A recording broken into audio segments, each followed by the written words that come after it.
बढ़िया बढ़िया। नारायण नारायण नारायण नारायण।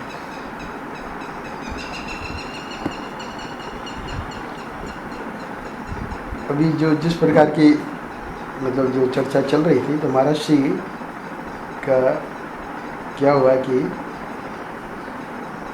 किसी का प्रोग्राम जबलपुर में चल रहा था, शायद जबलपुर की घटना है, कोई और स्थान शायद दूसरा भी हो सकता है, जी। मेरी भूल भी हो सकती है, पर मुख्य घटना से मतलब है। तो जबलपुर जब वो पहुँचे हैं महाराज श्री, तो जिनके यहाँ रुकना था वहाँ रुके और उन्होंने बताया कि फला महात्मा जबलपुर में उनके यहाँ उनका उत्सव चल रहा है। तो महर्षि तो जानते थे वो महात्मा को, तो महर्षि को तो पता ही नहीं था। अच्छा, उसको महात्मा को भी पता नहीं था कि महर्षि इस पीरियड में आएंगे जब हमारा उत्सव चल रहा होगा। तो अब इधर क्या है कि जितने सत्संगी वो सब उस उत्सव में पहुँचे हुए थे। तो महर्षि जब भी रुकते थे तो फिर वो पूरा जो है ग्रुप इधर आ जाता था, पर किसी को पता नहीं था महर्षि का, वो तो सब उत्सव में थे। तो महर्षि ने सोचा कि जब लोग हैं ही नहीं तो हम ही चलते हैं उत्सव में। तो महर्षि उत्सव में पहुँच गए। कोई क्यों निमंत्रण देने की क्या ज़रूरत है, भाई हमारे परिचित तो ही है, उनके उत्सव में चलते हैं हम। अब वो इतने खुश हो गए महाराज कि महर्षि आए और फिर उनका प्रवचन हुआ। तो उसने भी जो उत्सव करवा रहा था बड़ा गदगद और है ना अश्रु और इतना मतलब खुशी का वो हो गया माहौल। अब हुआ क्या कि महर्षि जहाँ रुके हुए थे तो वो लोग जो हैं धीरे धीरे उधर के उत्सव वाले वो तो वहीं पहुँचे महर्षि के पास, क्योंकि उत्सव का तो जो भी टाइम है बाकी तो, और उस समय भी फिर लोगों की क्या कोई ज़्यादा रुचि तो थी नहीं क्योंकि और तो बोलने वाले क्या है। अब जब महर्षि आ गए जबलपुर में तो वहाँ कौन बैठेगा, महर्षि का तो कोई व्यक्ति बैठेगा ही नहीं। अब इधर देखा उन्होंने उत्सव वाले ने कि हमारी मतलब कट रहा है, तो फिर दूसरे तीसरे दिन उन्होंने कहा कि हमारा उत्सव बिगाड़ने के लिए आए। और महर्षि को तो एक ही दिन जाना था, दूसरे दिन तो उन्होंने बुलाया ही नहीं कि भाई तुम आप कल भी आना। तो महर्षि का इधर चलने लगा, लोग इधर आने लगे। तो उसने कहा कि देखिए ये हमारा उत्सव बिगाड़ने के लिए आए। फिर महर्षि को ये बात आई कि भाई ये महर्षि हमारा उत्सव बिगाड़ने के लिए आया, ऐसा कमेंट आया। तो ऐसी कोई बात ही नहीं है, चलो चलते हैं तो बड़ा विचित्र है ये खेल जो है ना। अरे महाराज जी के समय ये इस प्रकार का होता था। तो ये तो इसकी तो आशा छोड़ ही देनी चाहिए कि कोई कुछ करेगा, ये तो बस ईश्वर पे ही छोड़ देना चाहिए। अगर आप समझो वहाँ हो महंत तो आप करो।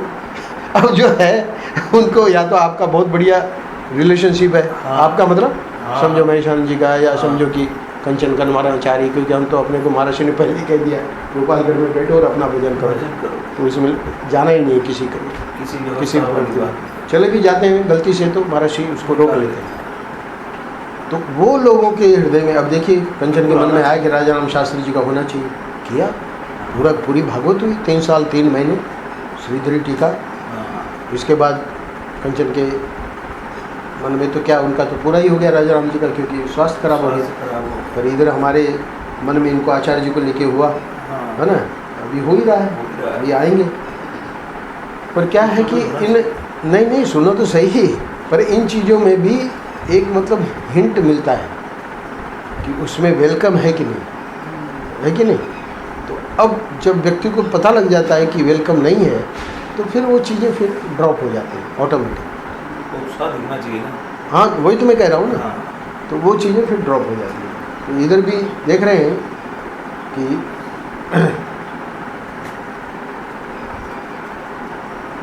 इसीलिए फिर ईश्वर पे छोड़ देना चाहिए कुल मिला के, नहीं तो ये हो जाता है हमारे उत्सव बिगाड़ने आए वो संस्मरण याद आ गया, इसलिए सुना दिया। अब देखिए क्या मतलब महाराज जी किसी का उत्सव बिगाड़ने जाएंगे, इसकी तो कोई कल्पना ही नहीं कर सकती। 7 जून आनंद रस रत्नाकर, तो पुरुषोत्तम योग का अभी चलेगा ये 19 जून तक चलेगा, 19 या 21 तक चलेगा, 19 है कुल मिला के 19 है, प्राय पर पूरा पुरुषोत्तम योग आ जाएगा।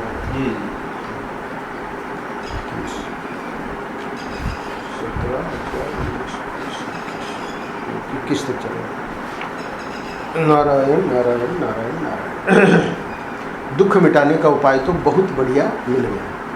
तो ये शीर्षक दिखा रहा है कि हर व्यक्ति जो है वो दुख मिटाना चाह रहा है ना। और ये जो शीर्षक ही उसको आकर्षित करेगा कि भाई ऐसा कोई उपाय है क्या, दुख मिटाने का उपाय तो बहुत बढ़िया मिल गया, तो भाई ये तो पता लग गया है। पर ये जो है क्या है कि वेदांत का प्रसंग है। पूरा पुरुषोत्तम योग महर्षि ने तात्पर्य रूप से, हालांकि उसकी भक्तिपरक व्याख्या विष्णुआचार्यों ने की है, पर असली उसका जो तात्पर्य है, तात्पर्य का मतलब गीता में जो भगवान ने जो भी टीचिंग, जो भी उपदेश दिया है अर्जुन को, तो ये 15वां अध्याय जो है ये गीता का सार है। महर्षि कहते हैं गीता पुरुषोत्तम योग पे ही पूरी हो जाती है। 16, 17, 18 तो जैसे अपेंडिक्स बोलते हैं ना, कोई भी बुक के एंड में, उस प्रकार से है। तो इसलिए ये अध्याय सबसे इम्पोर्टेंट है। और इसको वो भी तुमको तो याद होगा शायद पूरा 15। हाँ हैं। तो इसलिए अब इसमें हम देखेंगे कि तीसरे श्लोक पे महर्षि बोल रहे हैं। परसों भी बोले, कल भी बोले, और आज वो तीसरा श्लोक पूरा होगा। तीसरे श्लोक में बात क्या बताई गई कि प्रथम श्लोक में जब संसार को अश्वत्थ वृक्ष की उपमा दी गई, तो वृक्ष में जड़, तना, शाखाएं है ना, और फिर सब पत्ते, फूल, फल, तो उसमें इसको ऊर्ध्व मूल कहा। यानी इसका मूल, क्योंकि पेड़ है वो तो उसका तो मूल तो नीचे रहेगा ना, ऊर्ध्व थोड़ी रहेगा। पर इसकी जड़ें जो हैं किसकी, संसार की, वो ऊपर है। तो ऊपर है का मतलब ऐसे ठाकुर जी कहीं ऊपर बैठे हैं ऐसे कल्पना नहीं करना। ये जब भी ऊर्ध्व कहते हैं संस्कृत में, उसका अर्थ होता है आत्मा। ये एक विशेष मतलब बहुत डीप मीनिंग है इसका। क्यों? क्योंकि महर्षि का वो 1 जनवरी का याद रखना, समष्टि का जो मालिक है वो आपके हृदय में बैठा है और वही जड़ है। यानी संसार किससे पैदा हुआ? जड़ का मतलब जो पौधा है तो जड़ से ही तो सब लेता है अपना खुराक। तो इसलिए उद्गम, तो उद्गम जो है वो ठाकुर जी हैं। तो ठाकुर जी ऊर्ध्व है। तो ऊर्ध्व से जब संसार वृक्ष है, तो ये संसार वृक्ष हमको तो नहीं लगता कि हमारे से है। इसलिए महर्षि ने कहा कि परमात्मा तुम्हारे हृदय में बैठे है ना। तो इसलिए हमारे से मतलब गोविंदानंद या श्याम जी या मनोहरी मत लेना। हाँ, हमारे से है का मतलब वो जो हमारे हृदय में परमात्मा बैठे हैं, उससे ये पूरा का पूरा ये दिख रहा है। तो अगर वो संसार वृक्ष इस प्रकार से है, अच्छा, अब उस संसार वृक्ष में ये जो प्राणी है, जीव जो है, वो बेचारा फंस गया है, तो वो दुखी हो रहा है। तो महर्षि कह रहे हैं कि दुख मिटाने का उपाय तो बहुत बढ़िया मिल गया। बोले कैसे मिल गया? बोले कि पहले तो भगवान ने बता दिया कि ये वृक्ष क्या, कैसे क्या है ना। तो जड़ों का मालूम पड़ गया, ठाकुर जी हमारे हृदय में बैठे हैं। अब ये जो संसार का जो फैलाव है वो दूसरे श्लोक में बताया कि अधश्च ऊर्ध्वम, मतलब नीचे भी और ऊपर भी। अध नीचे, ऊर्ध्व ऊपर, प्रस्तातृष्य शाखा, इसकी शाखाएं फैली हुई हैं। यानी इस वृक्ष की शाखाएं फैली हुई। तो संसार वृक्ष है ना, तो संसार वृक्ष की नीचे शाखाएं फैली हुई का मतलब ये जो योनियाँ हैं, पशु योनि और बहुत निकृष्ट योनियाँ, ये सब नीचे हैं।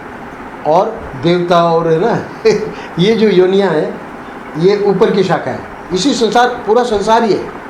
देवता आएंगे नहीं दिखने में, पर वो सब पूरा का पूरा संसार में ही लिया है, देवता को भी संसार में लिया है। तो इस प्रकार से ये संसार वृक्ष जो है इतना फैला हुआ है। अधश्च मूलम प्रस्तातस्य शाखा गुण प्रवृद्धा विषय प्रवाला अधश्च मूला अनुसंततानि कर्मानुबंधीन मनुष्य लोग के। अब वो देवता जाने दो, पशु पक्षी जाने दो, मनुष्य की बताओ ना। तो भगवान ने मनुष्य की बताए, बोले कि मनुष्य लोक में ये कर्मों से बंधा हुआ है। यानी बंधन जो है वो हमको ये वस्तु चाहिए, अब उसके पीछे लग गए पर नहीं मिल रही है और इतने में प्राण छूट गए। तो कर्मानुबंधी नहीं मनुष्य लोग के। इसका मतलब अब देखिए ना, वो बेचारा हरिण, अब हरिण में मोह में फंसा। अब भगवान क्या करेंगे? उसको हरिण बना दी, ये भगवान, यानी ये कर्मों के बंधन में व्यक्ति निकल ही नहीं सकता। ये हो गया दूसरे श्लोक में।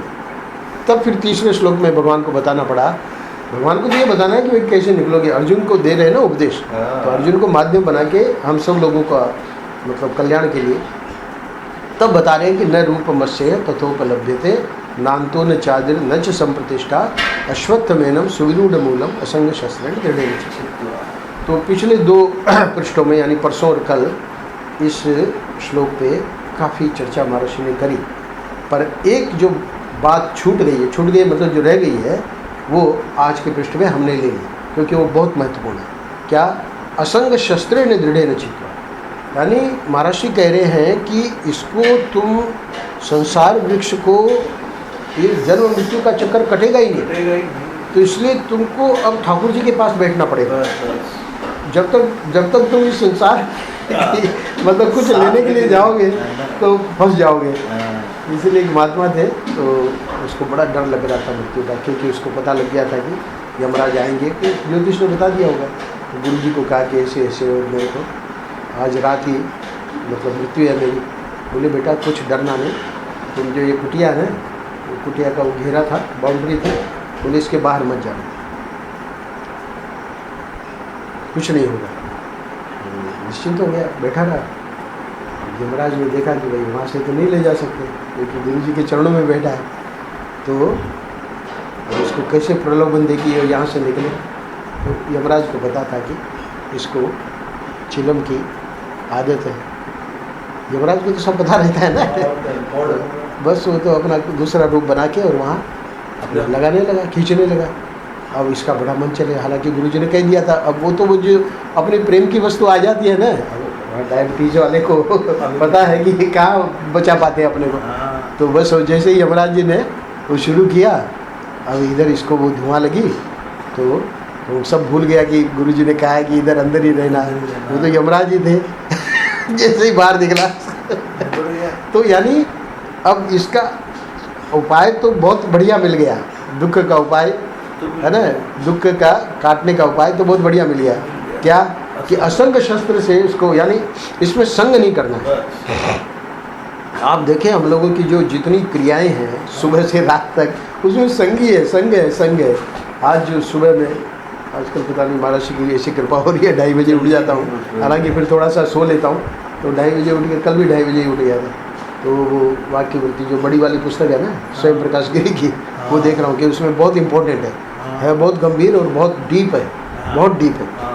इसी पॉइंट को लेके कि ये जो तादाद में हमारा हो जाता है ना, तो ये तादाद में के बिना कोई प्रवृत्ति हो ही नहीं सकती। अभी जब मैं बोल रहा हूँ तो बिना तादाद में के मैं थोड़ी बोल सकूँगा, है ना।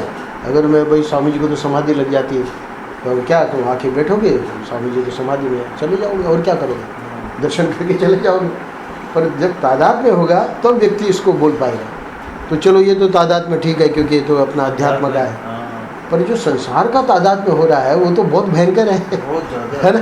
कोई भी चीज़ देख लो, लाला को छोड़ के, है ना, और अपना जो पूजा पाठ को छोड़ के अब उसे जाएगी अपना ऊपर, इसमें ये होना चाहिए, इसमें ये होना चाहिए, इसमें ये होना चाहिए, है ना। अब उसी में बस वो परेशानी, आदमी उसी में। यानी हम देखो सुबह से रात तक हम देखें मनोहरी अपनी रूटीन, तो देखेंगे कि सुबह ब्रेकफास्ट से शुरू होता है, फिर लंच और फिर डिनर, यानी पूरा खाने पीने में ही पूरा उसकी व्यवस्था और उसका, क्या यही जीवन है क्या? यानी ये तो लकी है कि मतलब महाराष्ट्र बचाए हुए हैं, साईं बचाए हुए हैं, बाकी तो दूसरे लोगों के पास समय कहाँ है। सत्संग के लिए कल कितना बोले मौनी, सत्संग के बिना तो नहीं, क्या बोले, सत्संग के बिना वो कभी रोने लगे। हाँ कि भाई जो हाँ आ गई तो कबीर कि भाई रो क्यों रहे हो, बोले ये सत्संग है।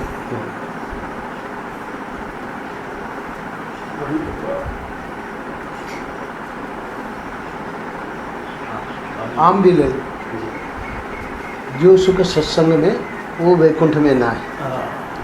कबीरा वैकुंठ में वो मजा नहीं, वैकुंठ में जा रहे हैं, लेकिन ये मेरा दुर्भाग्य है कि सत्संग तो ये जो है यहाँ आज वाले पृष्ठ में हम देखेंगे कि महाराज जी समझाएंगे कि जो भगवान ने कहा तीसरे श्लोक में असंग शस्त्रेण दृढ़ेन छित्वा, है ना, यानी संसार जो वृक्ष है उसको असंग शस्त्र द्वारा दृढ़ता से उसका छेदन करना पड़ेगा।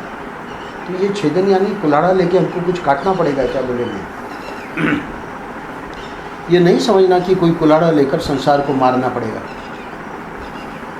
तो फिर ये जो कहा जा रहा है, भगवान जो ये बात कह रहे हैं तो उसको समझा रहे हैं। असंगता का विमर्श, विमर्श यानी विचार, असंगता का विमर्श ही असंग शस्त्र है। तो कैसे विचार करें उसकी पद्धति बता रहे हैं। यह जो आत्मा है तो आत्मा का ही तो असंग रूप है, आत्मा किसी से संग होता नहीं। तो आत्मा है और वो मेरा असली रूप है, यानी ठाकुर जी कह लो। तो आत्मा जो है वो ये हड्डी मांस चाम का बना हुआ नहीं है, इंद्रियों का बना हुआ नहीं है, मनोवृत्तियों का बना हुआ नहीं है। तो फिर ये क्या है हमारा? आप तो कह रहे हैं कि हृदय में है, तो ये तो सब हड्डी मांस ही तो है यहाँ, चाम और ये इंद्रियाँ और मनोवृत्तियाँ। बोले नहीं, ये वहाँ पर भी रह के कौन? आत्मा दृष्टा है, चैतन्य है और साक्षी है। तो ये बस इसी को जहाँ हम ये शब्द प्रयोग कर रहे हैं ना, आत्मा दृष्टा चैतन्य साक्षी, उसी को वहाँ प्रथम जनवरी में महर्षि ने कहा है कि समष्टि का मालिक जो परमात्मा है उसी, हाँ, आत्मा को ही परमात्मा कहते हैं। तो इसकी असंगता का जो विमर्श, असंगता का विवेक, इसकी असंगता का जो ज्ञान है, तीन शब्द प्रयोग किए महर्षि ने। विचार कह लो, विवेक कह लो, ज्ञान कह लो, है ना, एक ही बात है, पर वो करना पड़ेगा हमको, है ना। वही है काटना, मतलब ये नहीं समझना कि कुल्हाड़ा लेकर संसार को मारना पड़ेगा, यही है। अरे भाई, तुम ईश्वर के अंश होकर छोटी छोटी चीज़ों में फंसे हो। मेशानंद गिरी जी ने एक जगह कहा है कि कोई व्यक्ति को पूरे भारत का राजा बना दिया। पहले तो राजाओं का राज था ना, पूरे भारत का सम्राट है वो। अब वो कोई एक आम के पेड़ के लिए लड़ाई थोड़ी करेगा कि ये आम का पेड़ हमारा है ना, क्योंकि हमारे कंपाउंड में कोर्ट में केस चलेगा। अरे उसको तो पूरा भारत का सम्राट है। तो ईश्वर के अंश है, मतलब ईश्वर के अंश का अर्थ हुआ कि वही ईश्वरत्व तो हमारे में है, और फिर हम छोटी छोटी चीज़ों में फंसे हैं। बहुत बड़ी विडंबना है। तो इसलिए कह रहे हैं कि अरे भाई, तुम ईश्वर के अंश होकर छोटी छोटी चीज़ों में फंसे हो, अपने बाप का यानी ईश्वर का नाम बदनाम करते हो। यहाँ पर मैंने लिया नहीं है, पर वो उनका आया है शायद, महात्मा गांधी का, क्योंकि महात्मा गांधी का जो बेटा था तो बहुत मतलब ऐसे था, तो उससे बहुत महात्मा जी की तो बदनामी होती थी, पर वो तो बहुत उच्च कोटि के थे, इसलिए क्या है, पर सच्ची बात है कि उसको देखेंगे तो बदनामी होगी ना, हो रही है। तो इसीलिए अपने बाप ईश्वर का नाम बदनाम करते हो। हम लोग जो छोटी छोटी चीज़ों में फंसे हैं, तो ईश्वर ही देख रहा है कि बेचारा कहाँ क्या, बेचारा क्या हालत हो गई। तो नारायण ईश्वर के बेटे होकर, ईश्वर के सखा होकर, ईश्वर के अंश होकर, ईश्वर के प्यारे होकर यदि तुम संसार की छोटी छोटी चीज़ों में आसक्त होगे, तो यह क्या तुम्हारे पिता, सखा अथवा पति के अनुरूप है? नहीं नहीं, ये बिल्कुल उसके खिलाफ है। तो असंग शस्त्रेण दृढ़ेन छित्वा, ईश्वर असंग है तो ईश्वर का अंश भी असंग है। आ गई ना बात? यानी समष्टि का परमेश्वर हमारे हृदय में है और वो असंग है ना। तो फिर ये गोविंदानंद या श्याम जी या मनोहरी वो भी असंग है। क्यों? क्योंकि हम ईश्वर के अंश हैं। पर उसको जब हम भूल जाएंगे तब फिर हम अपने बाप की बदनामी करेंगे। तो वो बिल्कुल उसके खिलाफ है। किसके? पिता के अनुरूप नहीं है। सखा या पिता या पति या जो भी हमारा ईश्वर से संबंध है उसके बिल्कुल खिलाफ है। यह संसार वृक्ष वासना मूलक है। अब प्रश्न यह है कि आप हमको स्पष्ट रूप से बताइए कि हमको क्या करना है, कैसे करना है। सीधी बात है, क्योंकि ये तो इतना बड़ा दलदल है कि इस दलदल से सिर्फ शब्दों से तो हम निकल नहीं सकते। हम सुन लिए, हमने महाराष्ट्र की बात सुन ली, उससे तो बात बनेगी नहीं। कोई सूत्र होना चाहिए ना, कोई ट्रिक होनी चाहिए।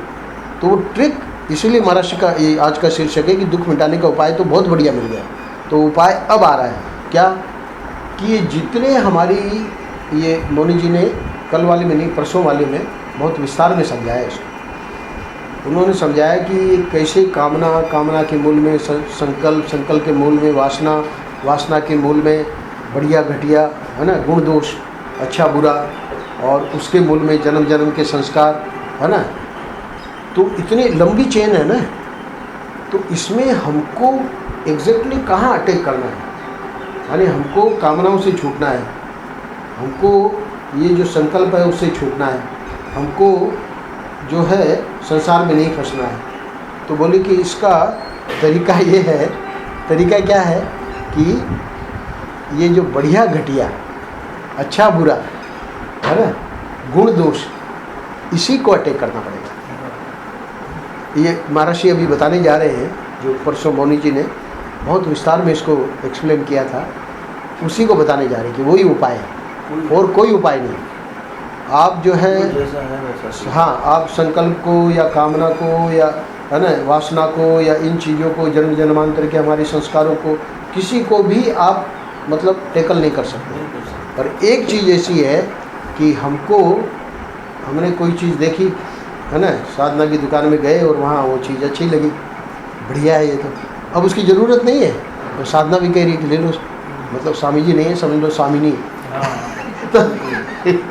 तो स्वामिनी ने, और आपके कलर की है ना, स्वामिनी जी आपके कलर की है, तो स्वामिनी जी देख रही है। अब उसके पास पहले से ही 8-10 तो पड़े हैं, है ना और प्रसाद तो अंदर आम है, नीचे अखबार के 3 आम पड़े। तो अब ये बढ़िया घटिया, है ना, तो घटिया से हम तुरंत वहाँ से हमको ये होता है कि भाई यहाँ से हटो। तो अब वो घटिया से हटने का भी, जबकि वहाँ समझो हमको पता लग गया कि कुछ उसमें प्लस पॉइंट है, पर चूँकि हमारे हृदय में श्रद्धा नहीं है, हमारे हृदय में उस व्यक्ति के प्रति, है ना, या उस वस्तु के प्रति श्रद्धा नहीं है, तो कितना भी हमको बताया गया पर हमारा विश्वास नहीं है।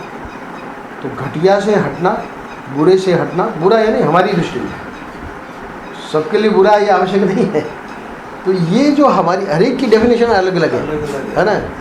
इसीलिए आप यहाँ आएंगे तो भाई स्वामी जी को ये चीज़ क्यों नहीं पसंद है, इतनी बढ़िया हम दही सैंडविच बना के लाई, है ना, और ये अपना कह रहे रख लो, अरे इसको तो गरम गरम खाओ तभी तो मज़ा आएगा पर स्वामी जी पहले से परेशान है कि वजन बढ़ रहा है ना अब करें तो क्या करें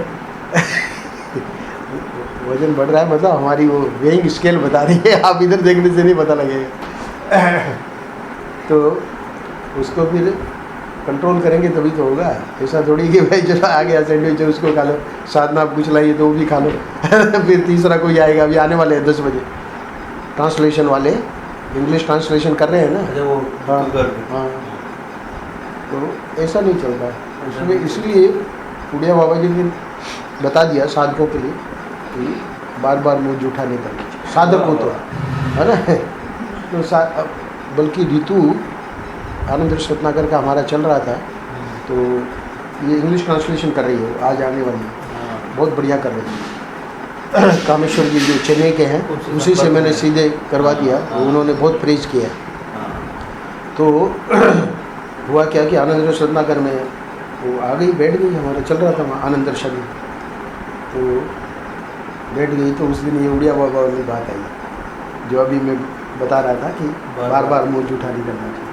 फिर वो सत्संग पूरा हुआ, उसके बाद वो हमसे मिली, बोले स्वामी जी ये मेरी आदत आज बहुत ही अच्छा हो गया, क्योंकि हमारी जो सास है वो कहती रही थी कि तुम चिड़िया की जगह चिड़िया की जैसे चुपती रहती हो पूरे दिन, है ना।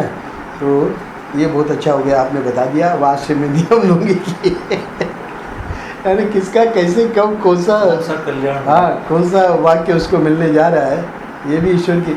तो खैर, तो ये कहने का मतलब ये है कि बढ़िया और घटिया, है ना, अच्छा और बुरा, गुण और दोष, ये हमारे कंट्रोल में। इस कंट्रोल में का मतलब यहाँ पर हम उपाय कर सकते हैं। महर्षि बता रहे हैं कि क्या उपाय करना है। ईश्वर असंग है तो ईश्वर का अंश भी असंग है।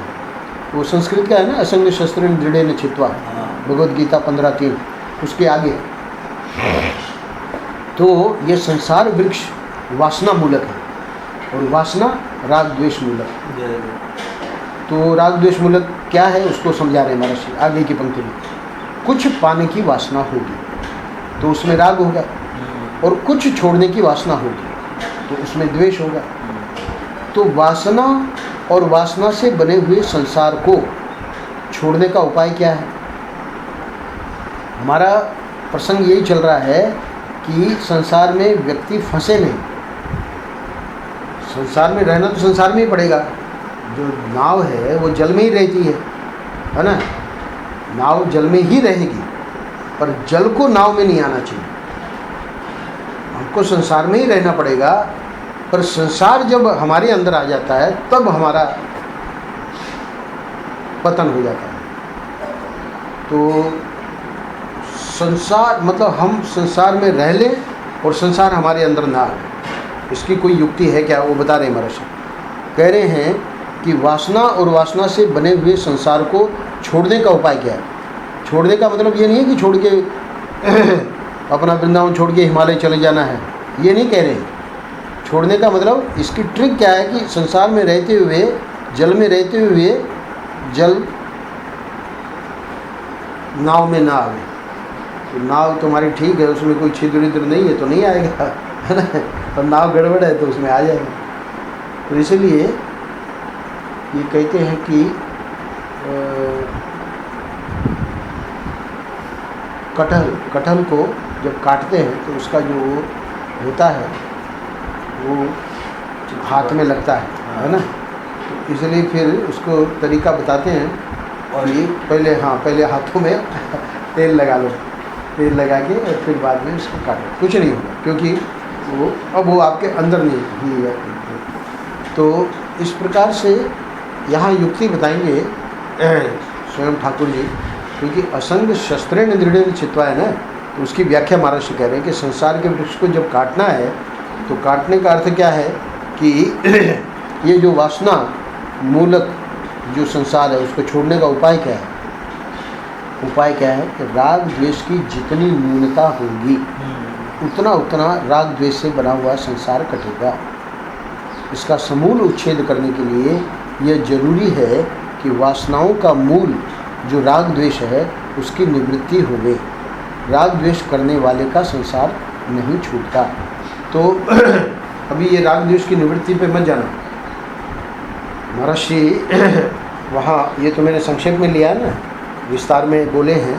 तो ये तो कितना है 19-30 2 पृष्ठों का है, 2 पृष्ठ का 1 पृष्ठ बनाया है। पर जहाँ महर्षि ने विस्तार में इसका निरूपण किया है वहाँ राग द्वेष की निवृत्ति संभव नहीं है अचानक। महात्माओं की बात छोड़ दो, राग द्वेष पहले ढीले पड़ने चाहिए। यानी हमारे इस समय राग द्वेष जो स्ट्रॉन्ग है, राग द्वेष को अंग्रेजी में बोलना हो तो लाइक्स एंड डिसलाइक्स। तो likes and dislikes her field में, खाली बिजनेस में नहीं, घर में भी, है ना? ये मेरे को पसंद है, ये मेरे को नापसंद है ना? तो ये किसी किसी के स्ट्रॉन्ग होते हैं, और कोई कोई व्यक्ति मतलब कुछ भी हमको लगता है कि वो एडजस्ट हो जाएगा सब जगह, और दूसरा वाला हमको भी लगता है कि वो अगर वहाँ जाएगा तो बहुत उसको कठिनाई होगी, है ना? तो अब जैसे ये गया स्पेन, तो उसको मालूम है कि कुछ कठिनाई नहीं आने वाली, क्योंकि वैसे ही वो बोला ना वो सिंध वाला महात्मा, तो सिंध का लड़का अगर नौकरी करे तो मतलब बड़ा दुर्भाग्य बिगड़ा हुआ सिंधी लड़का अगर नौकरी कर रहा है बिगड़ा हुआ एक महात्मा आए थे, वो स्वयं सिंधी है, तो बता रहे थे, मैंने कहा बात तो इनकी सच्ची है। तो क्या है, लाइक्स डिसलाइक्स जिसके स्ट्रॉन्ग नहीं होंगे कहीं भी एडजस्ट हो जाएगा, है ना? उसको क्या परेशानी थी? कोई परेशानी नहीं थी, बल्कि तो कह रहा था कि हम वापस जाए, है ना? अब हमने कहा जब वहाँ परेशान नहीं है तो यहाँ भी कोई परेशानी नहीं है, यहाँ भी तुम आनंद से रहो। 2-4 साल में ये स्पेन नजर आएगा। नहीं, स्पेन वाले तो रो रहे हैं, स्पेन कंट्री तो रो रही है, पूरे कर्ज में है कि नहीं? स्पेन अभी बोल नहीं रहा है, क्योंकि अभी स्पेन के प्रति इसका पक्षपात है ना। अभी है थोड़ा लाइक्स डिसलाइक्स हो जाती है ना। 7 साल रहा तो लाइक्स तो होनी है, क्योंकि वहाँ देखो जब परिवार है तो परिवार के साथ लाइक रहेगी, है ना? और वहाँ तो 7 साल ऐसे रहा ना अकेला, तो स्पेन के साथ लाए किसी न किसी तो प्यार होना ही है, तो वहाँ और किससे प्यार है, कंट्री से ही प्यार हो गया। तो ये स्ट्रॉन्ग लाइक्स एंड डिसलाइक, कहने का मतलब ये है स्ट्रॉन्ग लाइक्स एंड डिसलाइक्स बहुत कष्ट देंगे। वाह वाह। अध्यात्म मार्ग में तो वो व्यक्ति फिट ही नहीं है। इसलिए महर्षि का एक वाक्य है कि राग द्वेष करने वाले का संसार नहीं छूटता, यानी साफ कह दिया कि पॉसिबल ही नहीं है, क्योंकि वो तो राग द्वेष करने का मतलब वो संसार कर रहा है, संसार ही बना रहा है वो।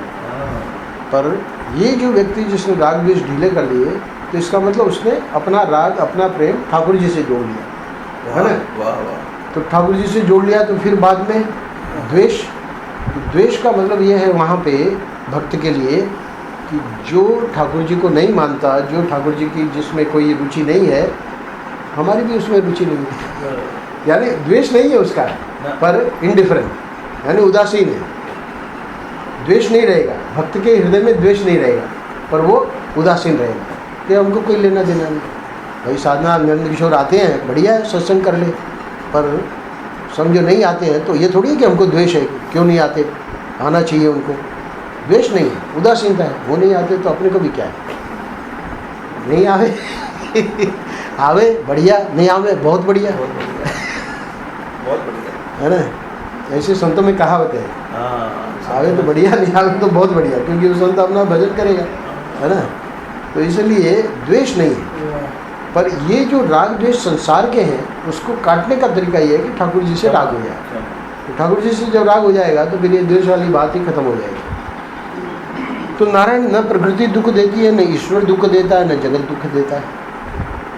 दुख देने वाली अगर कोई चीज़ है तो वह जीव की अहमता ममता, जीव की वासना है। क्यों?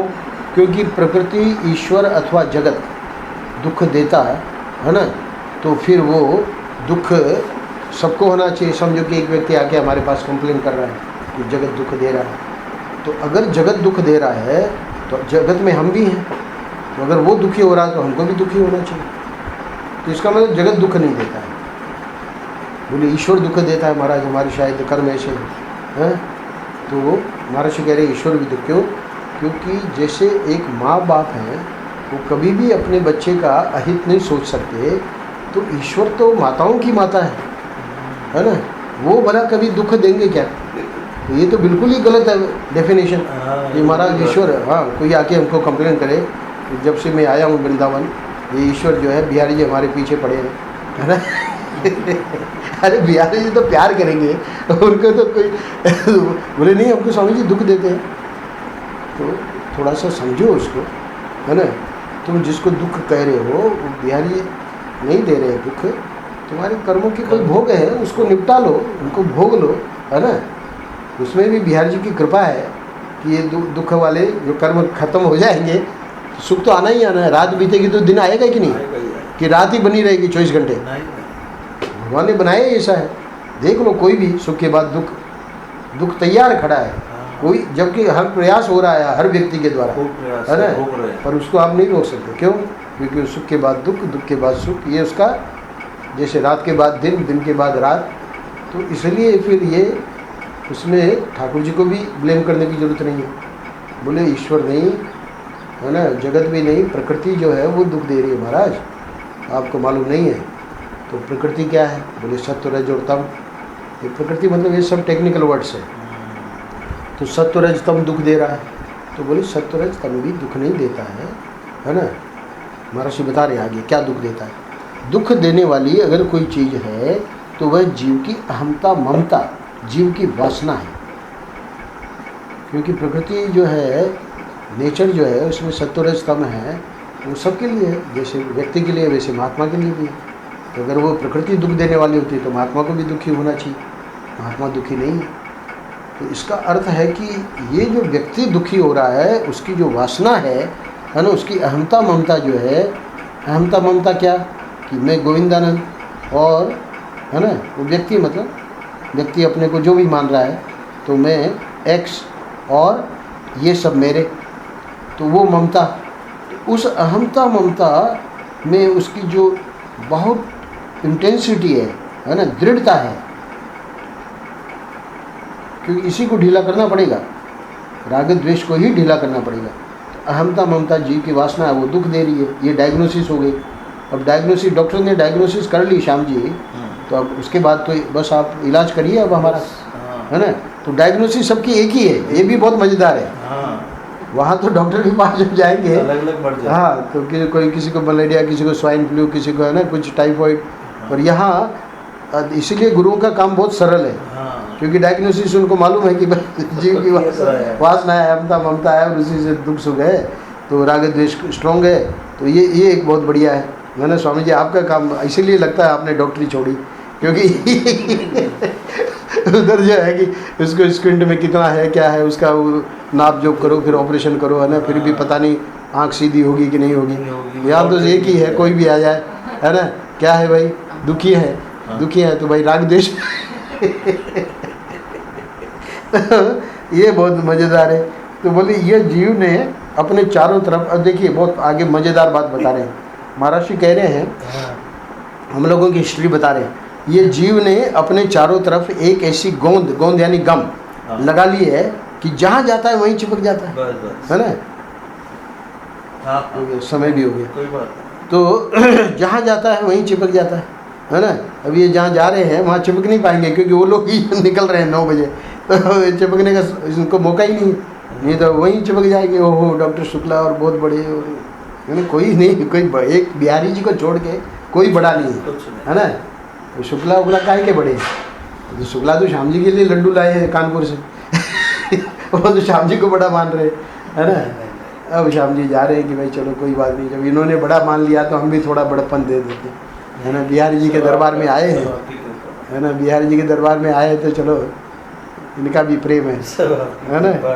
तो पर ये गोंद की चिपकने वाली बात है, तो चिपकने का मतलब वही मोबाइल में नंबर ले लिया और ये सब, यही चिपकना है ना, क्योंकि उनको तो जाना ही है 9 बजे, तो फिर मैं आऊँगा कानपुर आऊँगा।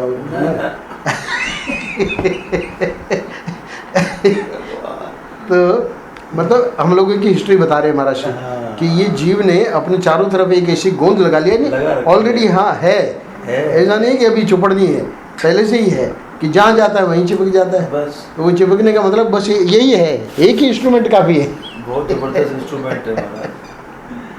तो जहाँ जाता है वहीं चिपक जाता है, तो इसी चिपकने को संग बोलते हैं, है ना। पूरा देख लो व्हाट्सएप में, और पूरा अपना देख लो कितने लोगों के नंबर है हमारे पास, उसी से पता लग जाएगा, है ना, कि भाई कितनी जबरदस्त चिपक है, बड़ा चिपकू है।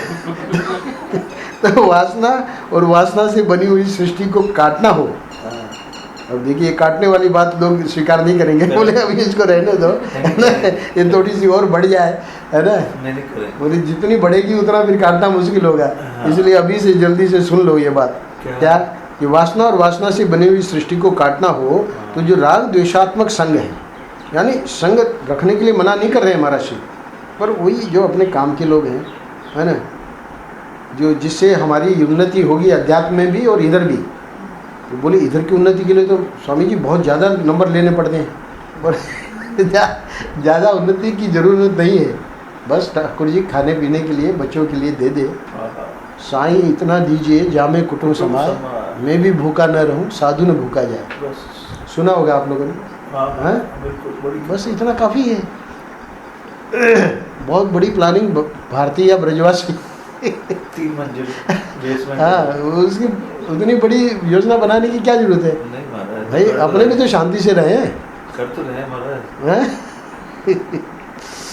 तो ये महाराज यहाँ कह रहे हैं कि वासना और वासना में बनी हुई सृष्टि को काटना हो तो जो राग द्वेषात्मक संग है, तो संग का मतलब जब उनको हम देखेंगे, ओहो इसने इतना बड़ा बनाया, तब हमारे अंदर वो वासना आएगी। इसलिए महाराज जी के गुरु ने कहा कि हरिद्वार भी मत जाना, क्योंकि बड़े बड़े आश्रम देखोगे तो तुम्हारे मन में भी ये वासना होगी कि हमारा बड़ा आश्रम होगा। इसलिए मत समझना कि ये महाराज जी का आश्रम है। आनंद वृंदावन में महाराज जी अपना कुछ मानते ही नहीं थे, वो तो साफ कहते थे कि ओंकारानंद का प्रारब्ध है, अपना कुछ नहीं मानते थे, शुरू से ही विरक्त थे। उड़िया बाबा का पूरा उनमें ज्ञान भी और वैराग्य भी पूरा का पूरा, तो इसलिए कोई बात अपने को नहीं है। तो वो असंगता रहनी चाहिए। मतलब चलो प्रारब्ध है, भारती से भी बड़ा खुल गया तो भी कोई बात नहीं, फिर भी अपना असंग है कि भाई तो ठाकुर जी ने, हमने कुछ किया ही नहीं, अपने आप ही ठाकुर जी ने करवा दिया, वो बात अलग है। पर अपने रच रहे हैं, पच रहे हैं, नींद ही नहीं आ रही है, सो नहीं रहे हैं, है ना, पूरा टेंशन और ब्लड प्रेशर और डायबिटीज़, तो फिर क्या मतलब है उससे? वो पैसा किस काम आएगा? किस काम आएगा? सुख तो नहीं दिया ना उसने, बल्कि दुख ही दे के गए। और क्या? तो इसलिए कह रहे हैं महाराज जी कि राग द्वेषात्मक संग करोगे, मतलब इन चीज़ों को देख देख के अपने मन में ये लाओगे महत्वाकांक्षा, वो ठीक नहीं है, उसको काट देना। बोले उससे होगा क्या महाराज? बोले कि तुमको ममता के कारण जो दुख होता है, अहमता के कारण जो दुख होता है, संयोग वियोग के कारण जो दुख होता है, चीज़ न मिलने के कारण जो दुख हुआ है, ध्यान देना आनंद किशोर, है ना, ये सब मिट जाएगा। तो दुख मिटाने का उपाय तो बहुत बढ़िया मिल गया। जय जय जय जय। जब भी आता है आनंद किशोर तो बस उसी की काम की बात फारसी बोलते हैं। ये बात तो सही है।